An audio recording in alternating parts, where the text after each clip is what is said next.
Big Boss Marathi season 6चा 100 दिवसांचा खेळ अखेर संपला. काल या शोचा ग्रँड फिनाले पार पडला. तर या सीझनची विजेती तन्वी कोलते ही ठरली. या सीझनमध्ये टॉप स्पर्धकांमध्ये तन्वी कोलते, राकेश बापट, विशाल कोटियन, अनुश्री माने आणि दीपाली सय्यद या दमदार स्पर्धकांचा सहभाग दिसला. प्रेक्षकांकडून सर्वाधिक मते मिळाल्यामुळे तन्वी कोलते या सीझनची विनर ठरली.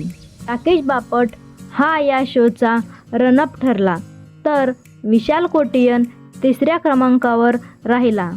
शो जिंकल्यानंतर तन्वीला बिग बॉस मराठी सीझन 6ची ट्रॉफी आणि 15 लाख रुपयांचा व्हाउचर देण्यात आले.